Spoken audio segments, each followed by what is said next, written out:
In terms of if you were, there's a lot of investors out there in the audience today that may be looking to buy a second apartment over the next 1 or 2 years. I'm sure there's lots of potential investors. What would your recommendation be in the mid-end, low-end, or high-end of the market if it is for a second home apartment, second home unit? So with the improvement of the overall infrastructure, I think it's a good idea for you to invest in the mid-end market. Luxury, no doubt, because at the moment, the public infrastructure is still not there. So what happens is everybody want to be in the CBD area. You need to look at the developer. Please look at the product that you're buying.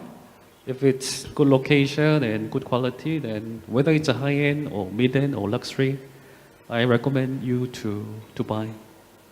For the next couple of years, where are the hotspots? Where would you be putting your money?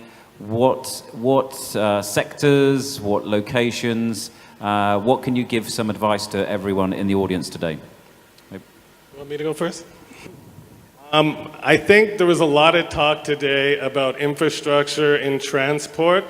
I'm from Vancouver in Canada, where I witnessed a rail line go in. Everyone who followed the transit lines, followed the stations and invested near the stations made a lot of money.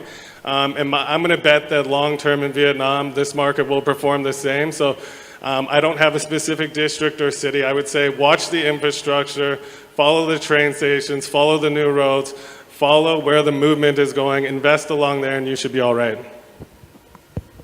Great. Andy? I think I've also touched about this infrastructure issue. And I mean, coming from Korea and US, I've seen all this development going off of all these, you know, like near the metro lines, or if you're near the highway. I mean, it's a safe bet, right? You will never lose money, but you're very likely to have a lot of upside.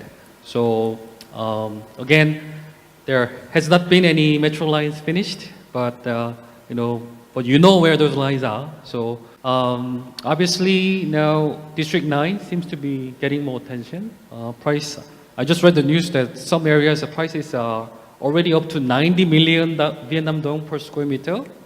It seems like it's a bit crazy, but I mean, there are a lot of. I mean, obviously, it's a supply and demand, right? There must be a lot of demand, but very little supply.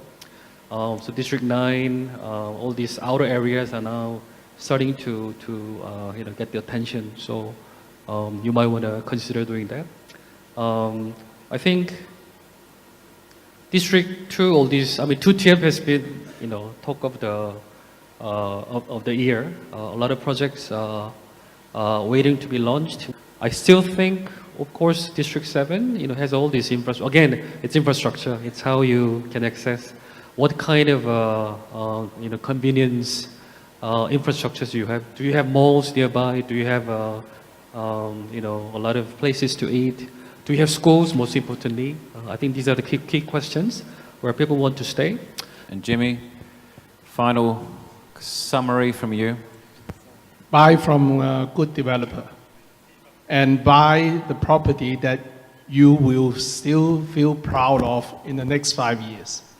It's not just an emotional buying, no matter how much it is.